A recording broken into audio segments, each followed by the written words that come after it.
Welcome back to Between Sundays, the podcast where Christians are trying to figure things out where most of life happens. I'm Bobby. And I'm Justice. And today we are talking about Barnabas, just a good old character in the Bible today. Not mistaken with Barnabas, which I did. Not Barnabas, which you said many times as we were referencing this episode. But no, just a little different today. Normally we have kind of our title or our phrase or anything like that, but just Barnabas. We're going to talk about that thought today, but for good reason. As we came off of a unbelievable Youth Sunday this past Sunday at our church, getting ready for kind of summer conference, all that stuff, and so it was an unbelievable day, something that we do once a year for our church or for our students. Of course, we go to the Arise Youth Conference up in Pigeon Forge, Tennessee. Shout out Arise and CT Townsend. So maybe he'll give us a little discount if we shout him out on the podcast. No, I'm just joking. But no, unbelievable conference, has changed the course of our student ministry in a lot of ways over the last several years of being able to go. We've seen, students saved. We've seen, lives surrendered. We've seen God work in some big ways through our students. And so one of the exciting things for us that, of course, we do every year is our Youth Sunday, just a chance for people to be able to see what's going on in our student ministry. Man, our teens did a great, knocked those songs out of the park at the service, did a good job. We threw some of our teens up in the choir that day, and we, obviously we do ask for the church to help sponsor things like that, but was just a great day to see God move and our church get behind our students, and so much so that Justice and I were talking, and we were like, hey, let's just continue. We had kind of one of our other episodes lined up for today. I think it was talking about kind of loneliness or something like that. We're like, hey, let's just go after or talk about Barnabas today. Yeah. And so I'm looking forward to it. And did you take your whistle off there? Make sure you didn't blow your Awana whistle. Yeah, I've got Awana tonight, so I forgot that was on there. Justice runs the games. I help run the games. You help run the games. I'm assistant to the game director. You're assistant to the game director. Not the assistant game director. Nope. Assistant to the game director. Shout out Alex. Shout out Alex, which does a great job. Man of mystery. He is. Man of few words, but they're important words when he says it. So, mostly because he's giving the points out. But yeah, I was wondering earlier, was you going to count to like 5 when we got the episode going or something? No, like that? I don't have to do that in here. Just to make sure that we were good. No, I do when there's 60 kids, so I have to do that. Yeah, that's key. That's key. You can always tell the adults that grew up in Awana compared to that didn't, because when Brother Alex or Brother Mike start counting, the adults get quieter faster than the kids do. And then you got me that didn't grow up in Awana. I'm just over here blabbering my mouth away and all that stuff. And everybody's staring like, shut your mouth right now. He's at 4. Like, you just need to stop talking. Do you know what happens when he hits 5? Yeah, just the trumpet sound that Jesus is coming back when 5 gets said. No, it is funny. You can without a doubt, you can tell the Awana. When we had field day the other day. Really? For the school, they were running Awana games for the elementary field day. And he started counting, and you could tell the Awana kids. Oh, it's like, night and day difference. Yeah. 2 ways, counting and cup stacking. Yep.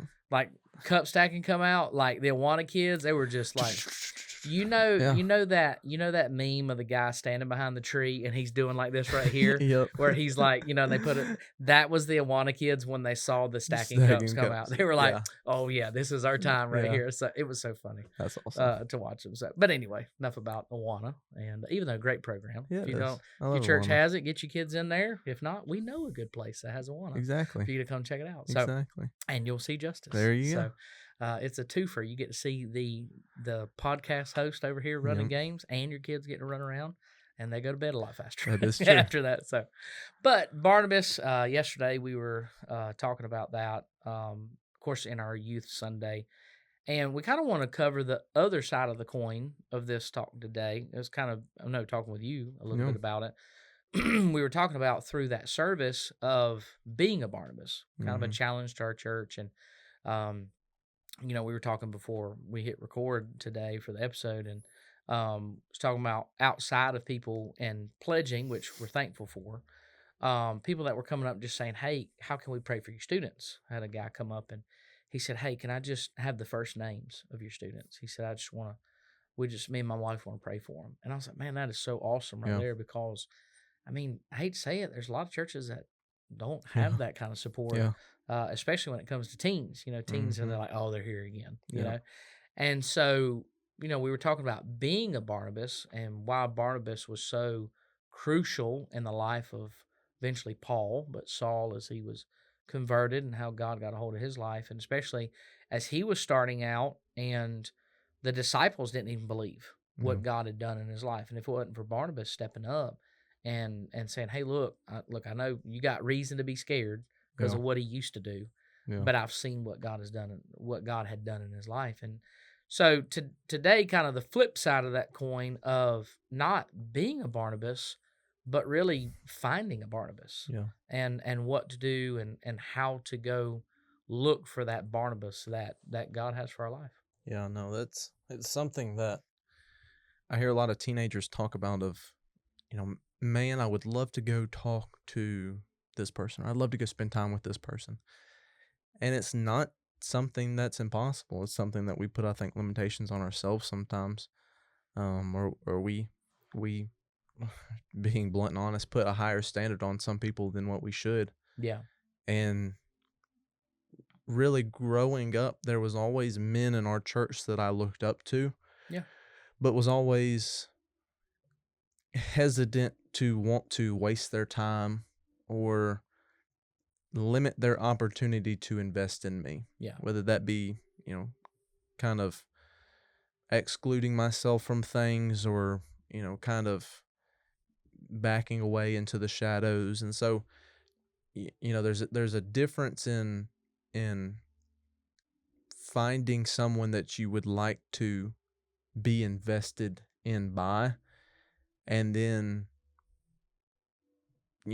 this unrealistic expectation that this person's just going to magically find me and, put their arm around me and walk this life with me. Yeah. And really, your Barnabas, and even kind of what we were talking about before, maybe we should start hitting record a little bit sooner than what we are. Yeah, I we know. Talk about some good stuff before we start. I know, but the getting ready for the episode. But even we were talking about John Mark and Barnabas being in Paul's life for a season, and having that investment for a season. I think that's a lot of times what we see with people that, of course, there's lifelong people that you become friends with, but really as teenagers of saying, I'm in this place and I'm wanting to get to the next level, or I'm wanting to increase my walk with Christ, or I'm really wanting to make an impact. What does that look like? And oftentimes it looks like finding a partner and tag team in life together. Yeah. And you really need to, in a lot of cases, make yourself a person worth being invested in by somebody. You can't sit on the pew and cross your arms and wonder why no one's investing in you, when in reality, a lot of times it takes work to be that person that gets invested in. Yeah. And it's a two-way street there. It's being invested in, and being a Barnabas and receiving a Barnabas is work. Yeah. And it's not something that is just, cookie cutter, and it's the same for everybody's situation. There's people that invested in me that I sought after because maybe their story wasn't the same as my story, but they had gone through similar problems that I was going through, and gleaning from those people, and really trying to go out of my way to be around them was really something that they took note of and were able to do really what was on their heart, their burden, to invest in people, but giving that person the opportunity to. Yeah. And so that's kind of what we want to talk about today, of being someone worth investing in. Yeah. I mean, the reality is we should strive to be a Barnabas eventually for somebody. Sure. but we can't be one until we've been around one. Yeah. And that's the big thing. There's a lot of people that go into this Christian walk that they have, and they kind of want to jump straight to being that person for somebody, Yeah. but have never had somebody pour into them. I think kind of a big thing for me that was a reality check for me, and that was, I remember years ago, Brother Mark was talking about discipleship here for our church, and you remember when that Yeah. that whole season Oh, yeah. kicked up. I mean, it was our goal. I mean, our Yeah. goal so big for that year for our church. And I'm sitting back and I was like, Lord, give me a discipleship group. I need to disciple people. And all of a sudden he's like, yeah, but you haven't been discipled, and you need to find somebody to pour into you. And I remember we started doing some discipling as a staff and things like that. And I was thankful for that, because there were things that I saw through it that I was realizing I would have never been able to pour into somebody effectively if I hadn't had that poured into me. Sure. And I have such a high respect for people that I look at guys that I've had that are friends that I've had in my life that maybe could have gone straight into, I look at like ministry, maybe they could have gone straight into pastoring, but they chose to sit under a pastor. They chose to be mentored or have a Barnabas in their life to prepare them to be that for somebody else. Mm-hmm. And so it is very much having that balance. Now, on the side of what we're talking about today, you may say, well, how do I get to that place of finding a Barnabas? How do I get to that place of having that person in my life? Well, you said it perfectly earlier. Stop just waiting for him to show up. Yeah. God's got some. Now, can God do it that way? Absolutely. Mm-hmm. I mean, that is the reality, that God can do as he pleases. I mean, we could open the door to the studio when we're done with this episode and a Barnabas for somebody be standing there. Yeah. Is that the reality though, or the common theme of what? No. And so it's one of those things of, okay, God, if you've got somebody out there for me, then I need to find them. Yeah. I need to put a little effort in this thing to go out there and find somebody. And so again, just put yourself in the right places where a Barnabas can find you. We were, again, like you said, we need to hit record. We were talking about teens before, and I've dealt with it through the years of teens saying, I don't feel connected to people, and I just don't feel like I have a place. Well, act like you want to be in that place. Yeah. Act like you want to be around people. Yeah. I don't know about anybody else, but if I see somebody over in the corner just looking like they just, stick in the mud, I'm not going to be just like, yeah, let me go over and talk that, I mean, it's just one of those things, like, be approachable. Yeah. Put yourself in those places where a Barnabas can find you and feel like, well, like you said, somebody worth investing in. Well, you think about when Paul was found by Barnabas, he was taking the next step in his journey. Yeah. And, you can't stay stagnant and wonder why no one's helping you up to the next level. Yeah. And really, I think the Lord puts those people in your life when you start to say, Lord, I'm going to step out on something. I'm going to step out on faith, and I'm going to take on this problem, or I'm going to trust in you in this situation. And really, that's when Barnabas, hits the scene of saying, okay, he's wanting to do something, and I'm going to be able, maybe not drag him up the stairs, but I'm able to help him up the next step and the next step. Because you got to remember, your Barnabas is there, your mentor is there, your person that you're looking up to is there, not to keep you the same as you are, Yeah. but to make you a better person. Yeah. And if all you want to be is the same as you were yesterday, it gets to be, for a Barnabas, like watering a dead plant. Mm-hmm. You just, I'm pouring into this person. I'm pouring into this person. And eventually you say, Lord, that Barnabas is going to say, Lord, help them, because I can't do anything else with them. Because it takes work. It takes an effort. And, there's several guys that we have in our youth group that, not like I'm anything special, but I go out of my way to be around them because they'll go out of their way to be around me. Yeah. And I know it's the same for you. Of there's a difference in me watering a dead plant, or there's a difference in me trying to drag someone along.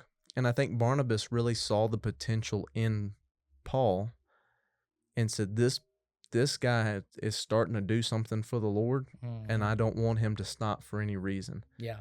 And that's really when he starts dragging him along, and we see this progression that's rather quick because he has someone to help bear his burdens Yeah. and kind of glean from.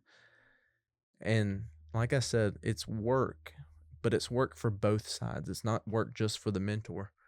And I think sometimes we forget that when we're sitting around waiting for someone to invest in us. Yeah. Is be worth investing in. Yeah. I don't know anybody. I truly don't know anybody that can say, Lord, with an honest heart, and say, Lord, I want to take the next step. I want to do something for you. And the Lord not reveal to you a Barnabas that you should go after to help you get to the next level. The Lord didn't save you for you to stay the same way. He saved you for you to continue your walk and continue your growth. And the Barnabas is there for the growth, not for the staying the same. Yeah.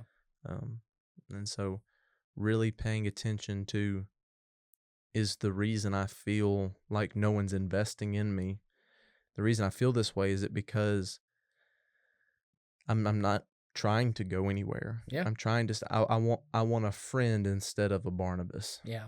I think that's big takeaways from that point. Yeah. Well, I mean, isolation's never going to bring a connection. No. And so if we always stay to ourselves, if we're always just, to ourselves, not putting ourselves out there, not kind of stepping out in faith a little bit. I mean, this walk that we have in Christ is not always a comfortable thing. Sometimes we've got to get out of our comfort zone a little bit.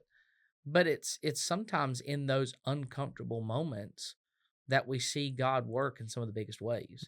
And I believe in this case of right here, of maybe finally showing you who that Barnabas is that can help you in your life. But if we can be okay with just staying isolated and to ourselves and things like that, then we're never going to find that connection. Sure. We're never going to find that community to help us. I remember, again, those guys that I a few years ago now, when I started one of the first discipleship groups with the guys in the school with TCA.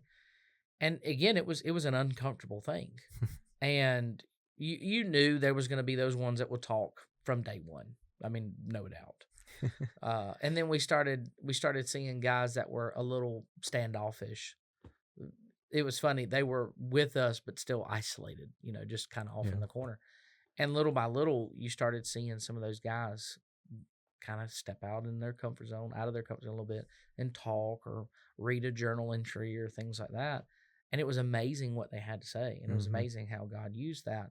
And what I'm getting through all that, is just that place of, it's not always going to be the most comfortable thing to do, but it's a necessary thing. No.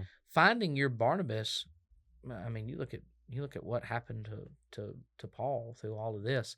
I'm sure that wasn't a comfortable experience of what all happened, but yet in his discomfort, in not knowing what would happen next, but still, like you said earlier, stepping towards what God had for them, he was able to find that. And like you said, I wonder, could it be that we're missing out on our Barnabases because we're not continuing to take the steps towards God like we need to? Yeah. If he had just stopped journeying down that road, or if he had turned around and gone back, he would have missed out on Barnabas. He would have missed out on that help that God would have given him. So maybe are we, because we want to isolate, or because we're afraid or uncomfortable, are we missing out on those connections that God has for us, that I'll say could come out of nowhere and be somebody we never thought it would be, but it could be that person to encourage us or help us. Yeah. So, Mm. and we was kind of talking through all that and looking at, again, kind of what it takes to find that Barnabas.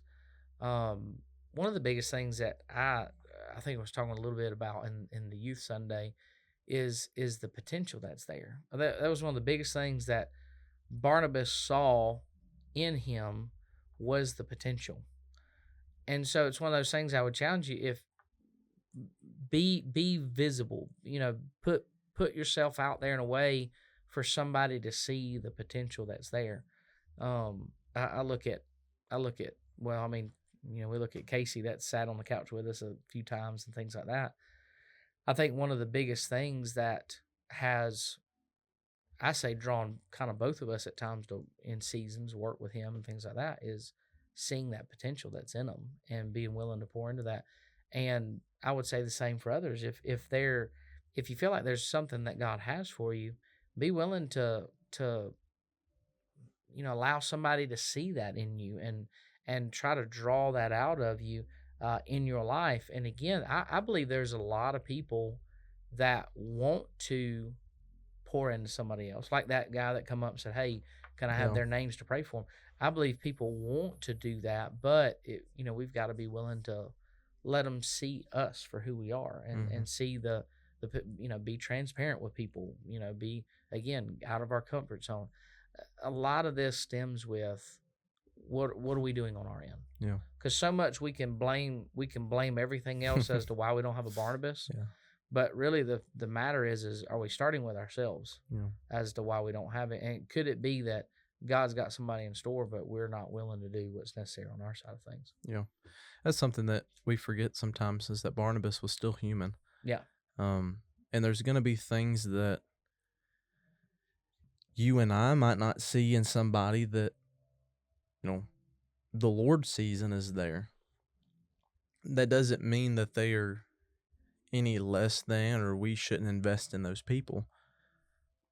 But it's a matter of, we think a lot of times, because I want to get closer to God, or I'm wanting to take that next step, or I'm wanting to do something ministry wise, that I should have just arrived. And the heartbreaking part of that is sometimes people expect to be, because they have an expectation, they expect everyone else to have this expectation of them, and they try to grow faster than what they're able to. And there is nobody that I know of that is in a ministry position, whether that be your youth pastor, your Sunday school teachers, your dad. One of my biggest Barnabas in my life was my dad. Yeah. There's nobody like that in any of those situations where you can't go to them and say, "Hey, what can I do for XYZ?" or I'm thinking about making this decision. What do you think? And really getting their opinion on it. You don't want, your Barnabas doesn't want to have to chase you down every time they're wanting you to grow. Yeah. But sometimes we forget, when we are isolating ourselves, or we're thinking we should be somewhere that we're not, really forgetting to reflect on that Barnabas, one, is human, but I'm also human. Yeah. And that's kind of what I see a lot within young people, even when we go to FCA within the public schools, and talking to my friends that do other youth things. It's almost a something that's crept in of teens saying, "I'm all alone," and having leaders saying, "I'm here to help," and forgetting that the Barnabas is there to help you, not make you into something you're not. Yeah. And being a Barnabas isn't trying to, with any of the guys in the youth group, your goal isn't to make them look like you and grow up and be a youth pastor. Yeah. Your goal is to bring them up to be able, ready, and capable for whatever the Lord has for them. Yeah. And we have an expectation of, this is what God's doing in my life, and this is what I'm going to become.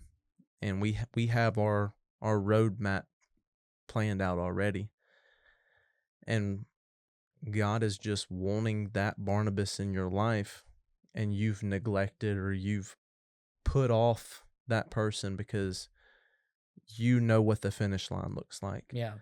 And I think it's something that sometimes we forget, that everybody's human and we don't know what the next step is for any of us.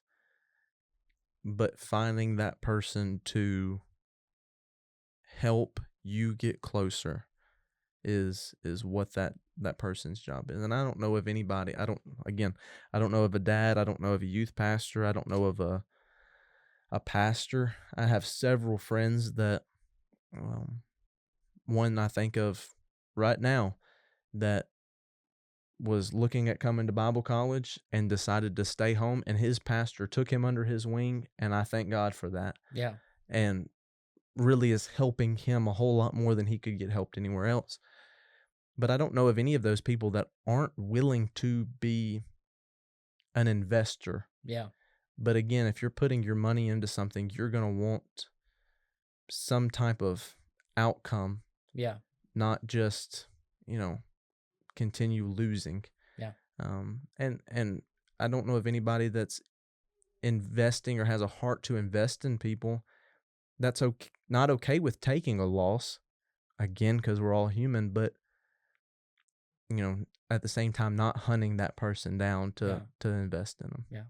Well, I mean, I know I referenced that a lot, but I mean, those discipleship groups, I told those guys from the beginning, I said, this is my heart. This is what I want to help you do.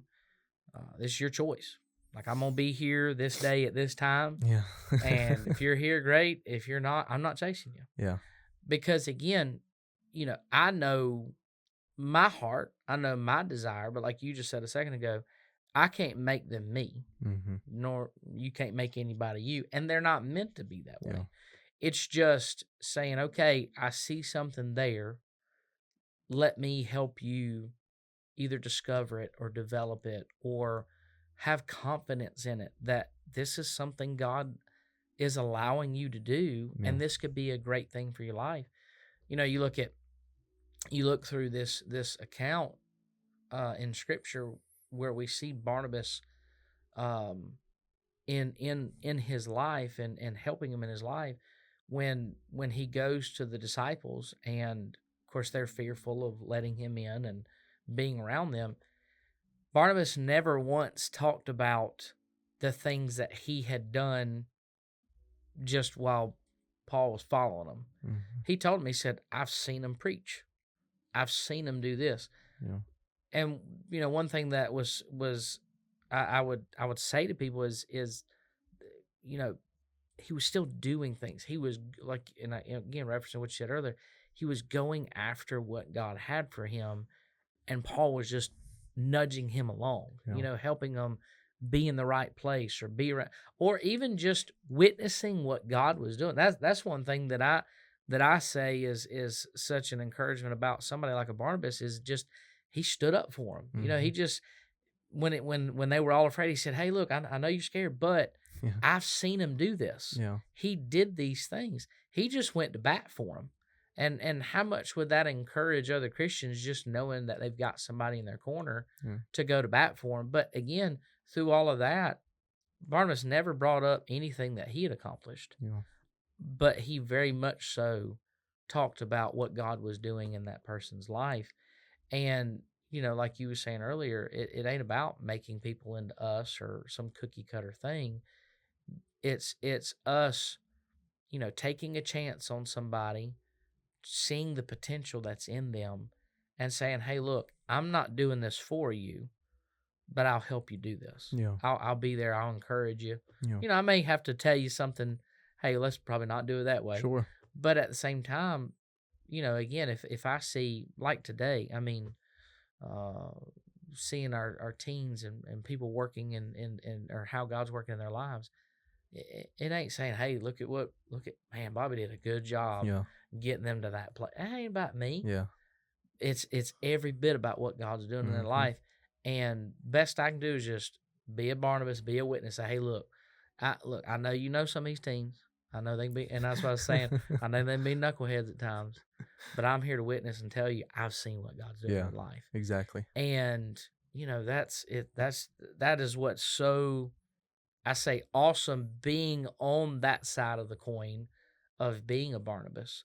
But going back to this side that we're talking about, I look at my life and I can see the people that went to bat for me. Yeah. And I can see the people that took a chance on me and encouraged me and told others, say, hey, look, I know he's made some mistakes, but I've seen what God's doing in his life, and it's for real. And God's doing something, Yeah. and just nudging me and encouraging me along the way.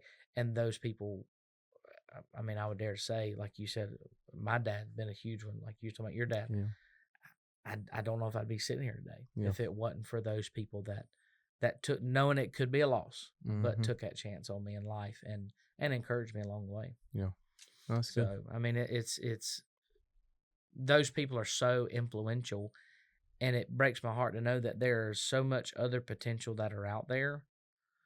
That's out there, whether it be students, whether it be just, I mean, adults even in the church, that are missing out on what God has for them simply because they're they don't have that Barnabas in their life. And I'll say this, not because God didn't give them one, but because they haven't done what's necessary to find that Barnabas that can help them for their life. Yeah. It'd be different if God didn't have us one, Sure.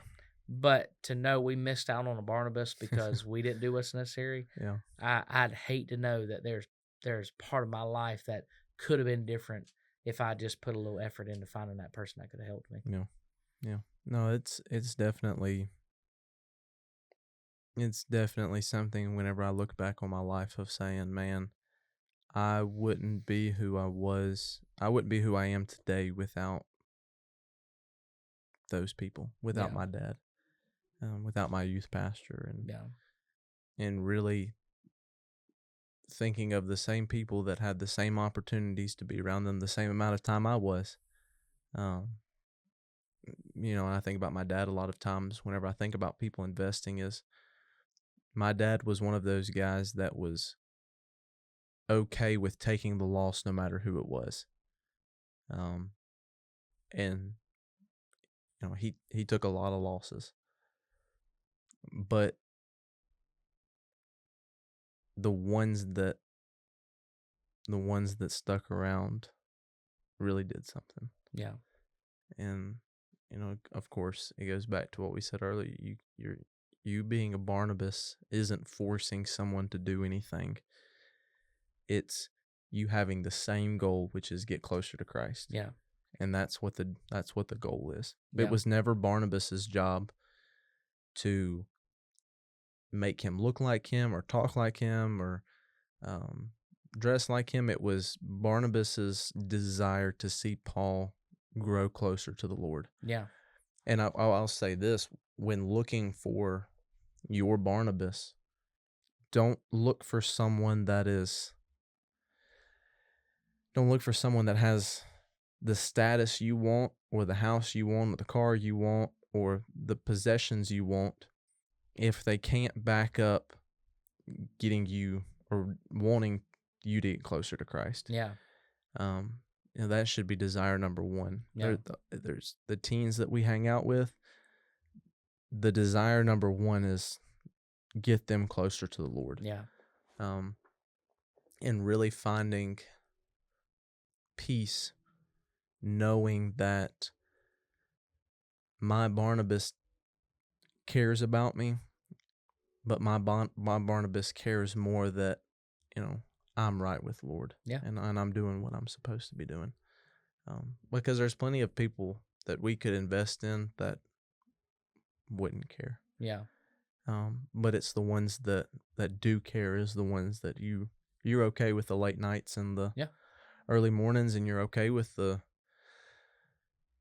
weird questions and going out to eat, and you're okay with that because they're wanting it. Yeah. Oh yeah. Well, again, and there's a lot we could say about this, and a lot of places to go with Mhm. it. But I mean, in a nutshell, I'll say it like this: there's no dead on 1-2 step program Yeah. of finding a Barnabas. I think the biggest thing is just having the heart to start. Yeah. Just to say, you know what, Lord, I'm gonna start doing what I can to and I say find. I'm careful at times using that word.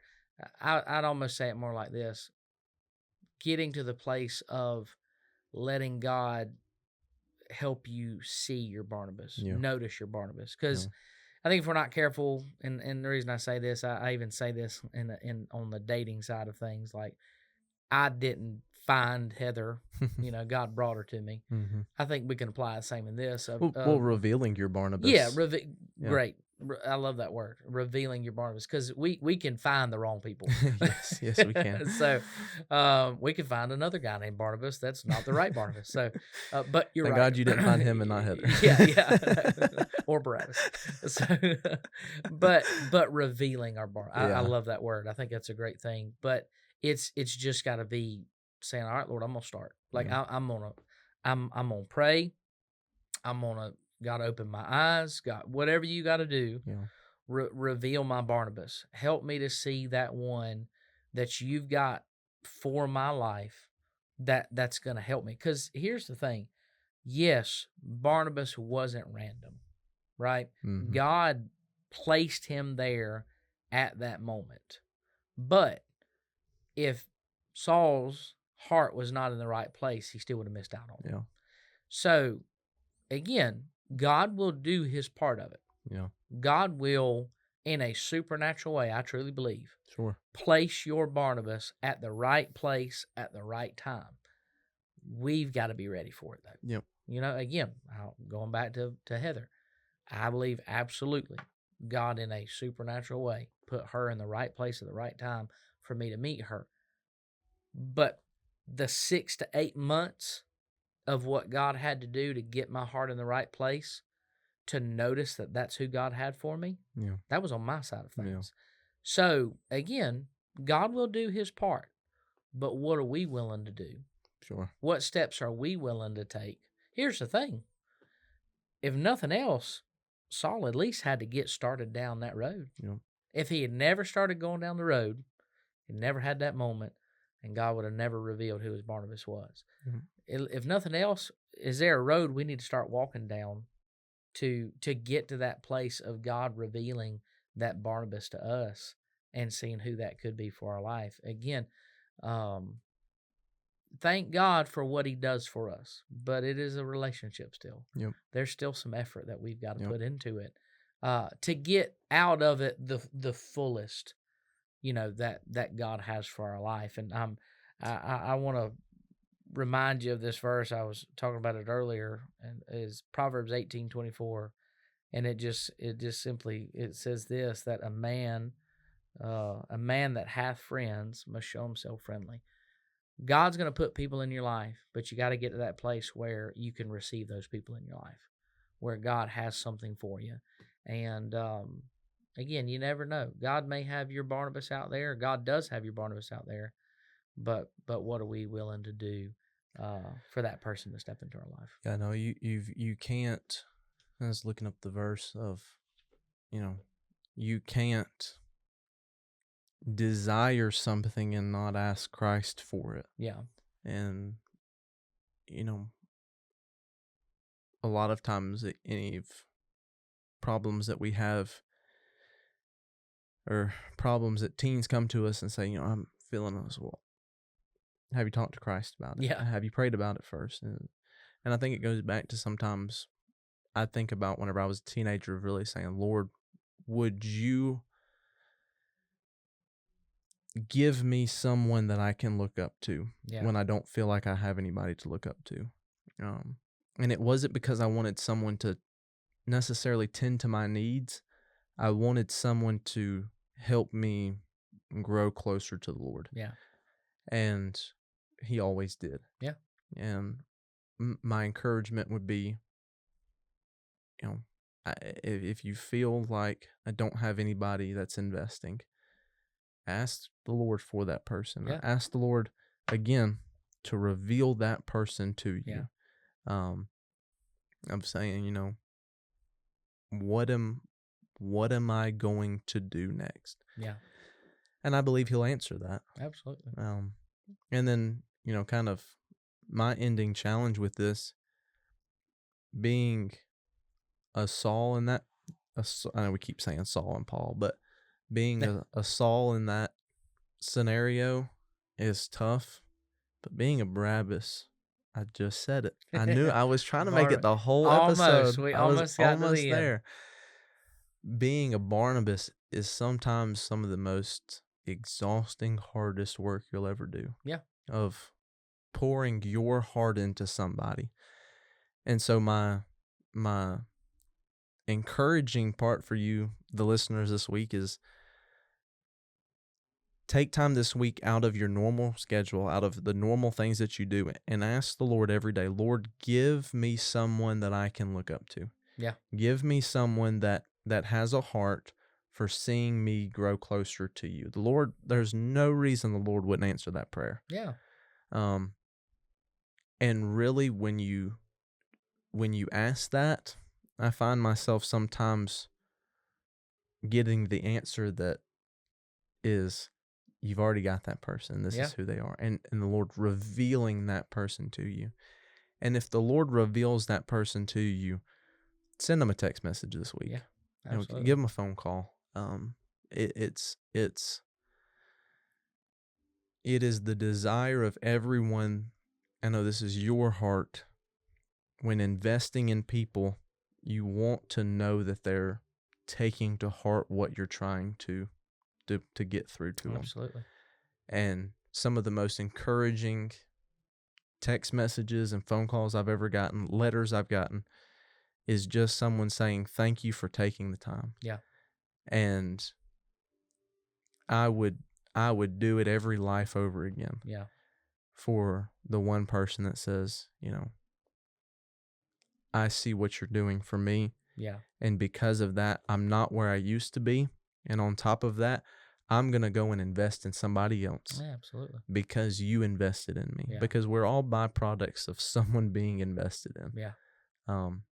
My dad wasn't able to invest in me until he was invested in by somebody. Mm-hmm. And when you invest in somebody, you may not get earthly riches. A lot of times it'll take away earthly riches. But the rewards in heaven are going to be worth it all. Yeah. And don't lay, as a encouragement to the Barnabases out there, don't be weary in well doing.